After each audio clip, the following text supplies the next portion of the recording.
Chapitre 2. Biological Nurturing, les origines de cet édifice.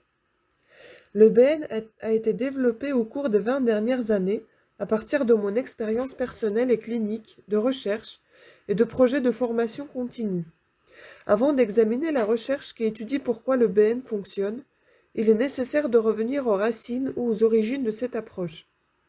Nous avons aussi besoin de comprendre comment le BN a commencé à s'exprimer pour tenter de clarifier davantage le concept et de donner les informations de fond sur la manière dont il a évolué. Expérience personnelle et clinique. En tant que mère de 3 bébés allaités au sein et une des fondatrices de la Leech League France, j'ai travaillé comme consultante en lactation pendant 3 ans à l'hôpital public de Pithiviers, une maternité à l'époque pionnière en France. Influencée par ce que j'avais appris sur les liens entre accouchement et allaitement, j'ai décidé de devenir sage-femme. Diplômée, j'ai travaillé une courte période en tant que sage-femme, un accompagnement global, puis je suis retournée à ma spécialisation sur l'allaitement, l'alimentation du nouveau-né, accompagnant des mères qui nourrissaient au sein ou au biberon, à la maternité ou à la maison. Bien que les mères donnant le biberon aient eu parfois des problèmes, davantage de mères allaitant au sein jusqu'à 20 par jour demandaient mon aide. Je me suis appuyée sur mes compétences de conseil acquises en tant qu'animatrice de la Leech League, ainsi que sur ma formation de sage-femme pour les aider. Mon travail avec les mères allait d'un simple encouragement pour tenir son bébé à des situations plus complexes, réclamant une intervention clinique telle que les mamelons douloureux, saignants, des mastites ou une pathologie telle qu'hypertension ou infection d'une cicatrice de césarienne. J'ai acquis de l'expérience à travers une large gamme de situations cliniques variées. Celles-ci incluaient typiquement des bébés en bonne santé, nés à terme, prématurés ou petits pour l'âge gestationnel. D'autres fois, il s'agissait de diagnostiquer des problèmes de déshydratation ou de croissance et développement retardé, devant être réadmis à l'hôpital. Enfin, je prenais en charge la mise en place de l'allaitement des bébés en soins intensifs, prêts à rentrer à la maison. Formulaire de transmission d'allaitement. Enregistrer l'allaitement fait partie des évaluations routinières des sages-femmes en postnatal, et la plupart des hôpitaux anglais fournissent des formulaires standards. Bien qu'il y ait des petites variations, les tétés sont enregistrés dans une colonne intitulée Type d'allaitement. D'autres colonnes indiquent quantité proposée, quantité absorbée, rejet au vomissement, et urine et sel. On utilisait les mêmes formulaires pour l'allaitement au sein et au biberon, mais les renseignements étaient formatés exclusivement pour l'allaitement au biberon. Par exemple, les sages-femmes inscrivaient souvent la marque du lait, que j'appelais lait préparation pour nourrissons. En outre, il fallait une colonne rejet au vomissement parce que les bébés nourris avec un PPN régurgitent souvent de plus ou moins grande quantité. Cette colonne était inutile pour les bébés nourris exclusivement au sein, car ils régurgitent rarement pendant les premiers jours. Les colonnes quantité proposée et quantité donnée ont plutôt miné l'allaitement au sein. Souvent, les sages-femmes notaient le temps passé au sein comme une notion de quantité prise. Les données de la quantité ingérée étaient considérées comme importantes parce qu'elles pouvaient être comparées ensuite à des volumes de lait ppn précalculés selon les besoins énergétiques. À l'époque, c'était entre 60 et 100 ml par kilo et par jour, supposition sortie directement de la culture du biberon. Les recherches ont mis en évidence que ces volumes sont probablement trop importants, surtout les premières 24 heures. Entre parenthèses Hartmann et Prosser, 1984, Hartmann, 1987.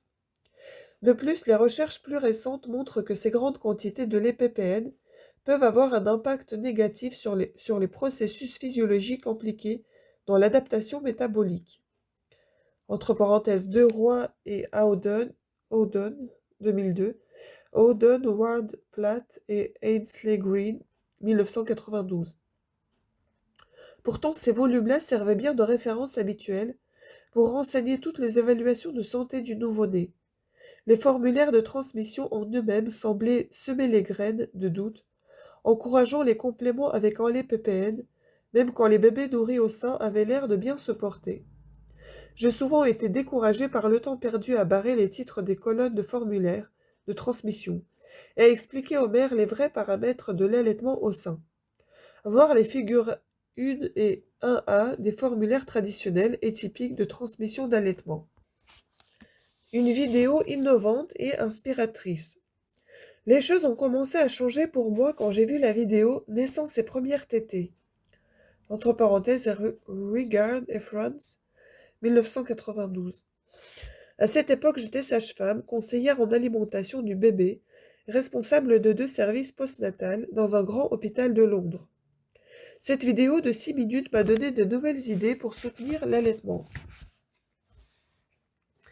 La vidéo montrait des clips d'une étude d'observation dans la première heure après la naissance. Le but de la recherche était d'examiner les effets de la séparation mère-bébé sur l'allaitement maternel. 72 mères choisirent elles-mêmes entre 2 groupes, en groupe de contact et en groupe de séparation. Dans le premier, les mères avaient au moins 1 heure de peau à peau avec leur bébé après la naissance, ou jusqu'à la première tétée. Dans le groupe de séparation, le nouveau-né avait environ 20 minutes de peau à peau après la naissance, mais était ensuite enlevé pour les mesures, le bain et l'habillage avant d'être rendu à sa mère. Dans le groupe de contact, les bébés ont commencé à grimper vers le sein à partir d'environ 20 minutes. À 50 minutes, la plupart avaient pris le sein d'eux-mêmes et tétaient avec une succion correcte. 10 nouveau-nés du groupe de contact n'ont pas pris le sein spontanément pendant la première heure postnatale. Leur mère avait reçu des injections intramusculaires de pétidine, entre parenthèses Dolosal en France et Demerol au Canada, un analgésique narcotique contre les douleurs du travail. La plupart des enfants du groupe de séparation avaient mis une succion faible et désorganisée quand ils ont été rendus à leur mère. Regard et Alad, 1990, en conclurent qu'il faut laisser les bébés tranquilles avec leur mère en contact peau à peau pendant l'heure qui suit la naissance et limiter les analgésies narcotiques. À cette époque, ces recommandations ont été contestées car les groupes étaient petits et non randomisés. De plus, le type d'analgésie qui avait été jugé sans effet au commencement de l'étude fut donc faiblement contrôlé et inconstant d'un groupe à l'autre. La définition de l'allaitement n'avait pas été explicitée, et les observateurs des techniques de tétée connaissaient la répartition des groupes. Cependant, les clips vidéo étaient très séduisants et suscitaient la discussion chez les parents de mes cours de préparation hebdomadaire à la naissance. Les visionnages répétés m'ont obligé à repenser mes pratiques. Davantage de réflexion me conduisit à des concepts essentiels au développement du BN en tant qu'intervention postnatale. Par exemple, le corps de la mère offre un environnement nourricier idéal. Il présente une continuité pour soutenir le passage du fœtus au nouveau-né, pas seulement la première heure après la naissance, mais aussi pendant toute la mise en place de l'allaitement. Dans la vidéo, un clip montrait le comportement d'un bébé qui avait été séparé de sa mère. Le bébé avait perdu le sens de l'orientation et ne prenait pas le sein. Pourtant, il faisait des mouvements disparates de fouissement. Je me demandais si un contact étroit prolongé mère-bébé, dans les mêmes positions, pourrait restaurer le réflexe complet. Au-delà des premières heures. Les mères et les bébés sont souvent séparés immédiatement après la naissance pour différentes raisons. La détresse fœtale, l'asphyxie à la naissance, la césarienne, l'extraction à la ventouse ou au forceps, la prématurité et tout besoin d'oxygène ou de réanimation. Certaines mères ont besoin de soins nécessitant une séparation. D'autres réclament un repas, un bain ou une douche, ou se sont trop fatiguées pour tenir leur bébé. Les visionnages répétés de la vidéo ont déclenché d'autres questions d'ordre théorique. Le contact corporel étroit avec la mère pendant les premiers jours postnatals pourrait-il aider à compenser un tel retard de mise en place de l'allaitement ? 2. Si le bébé réticent ou lent à téter restait sur le corps maternel ensuite de couche, serait-il possible qu'il prenne le sein par lui-même, comme ceux de la vidéo, et tète bien ensuite ? Les mouvements de ramper des bébés dans la vidéo avaient l'air involontaires et stimulés par les positions du nouveau-né sur le corps de la mère, pas par le contact peau à peau. Ces comportements semblaient être déclenchés même quand le bébé paraissait endormi. Une autre question émergea. Tous les bébés peuvent-ils téter en état de sommeil comme celui de la vidéo ? Ces questions m'ont interpellée et j'ai commencé sur le champ à changer mes pratiques cliniques. Journal intime d'allaitement. Tout d'abord, j'ai adapté les formulaires de transmission des tétés en changeant le titre et les têtes de colonne pour les faire correspondre aux besoins de l'allaitement au sein. Par exemple, au lieu de s'appeler transmission, il devint un journal intime d'allaitement. C'étaient les mères qui tenaient leur journal, pas les sages-femmes. Basé sur de précédents acquis de la Litchling, ainsi que sur le corpus grandissant de résultats en faveur des soins kangourous, le journal intime encourageait les mères à prendre avec elles leur nouveau-né, même endormi, en lui donnant libre accès au sein. On encourageait les mères à rester en contact ventral étroit, en notant de peau à peau et aussi longtemps qu'elles le souhaitaient. Les mères notaient ce temps de câlin indépendamment du temps où leur bébé tétait activement. À partir de raisons physiologiques et relationnelles, empruntées à la littérature des soins kangourous, on expliqua aux mères toute une gamme de gestes qu'elles pouvaient utiliser pour inviter le bébé à téter.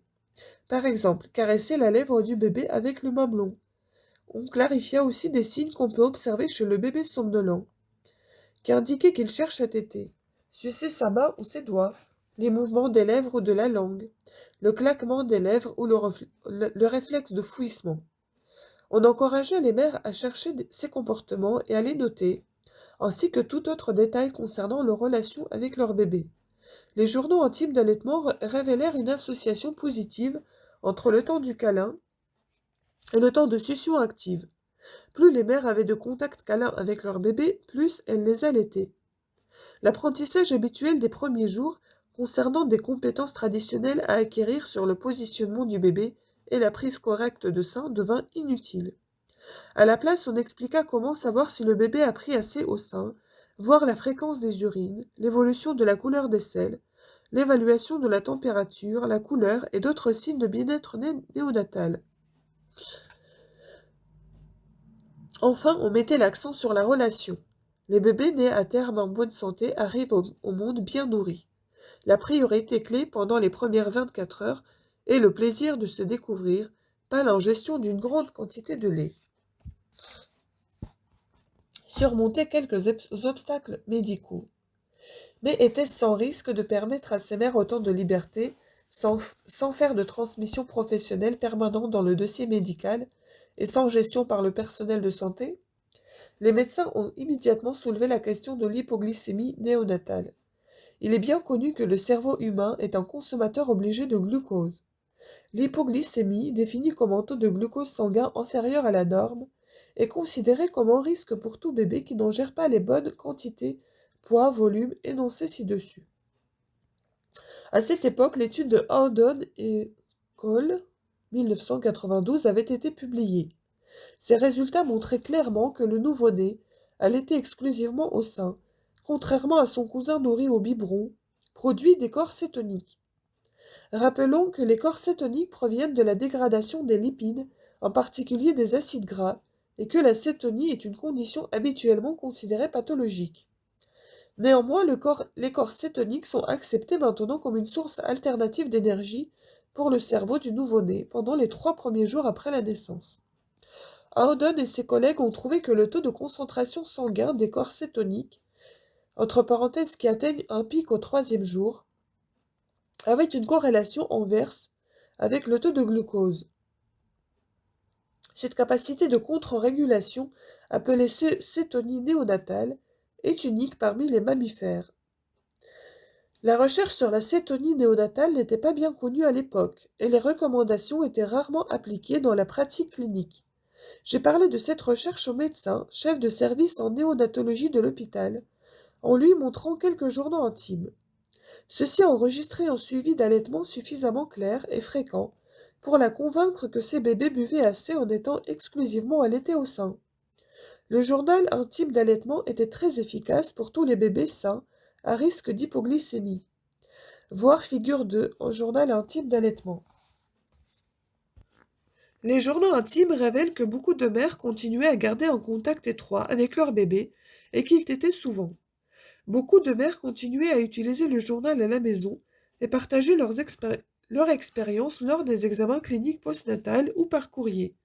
Les sages-femmes de PMI et autres personnels de santé chargés de suivi me téléphonait fréquemment pour avoir plus d'informations. Elle voyait une différence chez les mères qui passaient beaucoup de temps en BN avec leur bébé. La TT telle que définie dans le journal se révélait augmenter la confiance des mères et restaurer leur maîtrise et leur contrôle. Il semblait rendre l'allaitement beaucoup plus facile et plus instinctif. Les 3 années qu'il m'a fallu pour développer le journal ont été jalonnées d'expériences cliniques anecdotiques. Les mères de bébés sains mais avec des problèmes de tétée ou de bébés à risque, entre parenthèses légère prématurité, petit pour l'âge gestationnel, mère diabétique, ont souvent réussi un allaitement exclusif au sein dès la naissance en utilisant le journal intime. Notre taux d'allaitement était de 75% à la sortie de maternité, aux alentours de 6 jours. Bien que ces taux se comparent favorablement au taux national de l'époque, les raisons de ce succès n'étaient pas claires. Alors que je pensais que le seul et unique facteur le plus important était d'utiliser le journal intime, je continuais d'observer un nombre de mouvements simples et involontaires qui semblaient être des réflexes archaïques stimulant les comportements d'allaitement.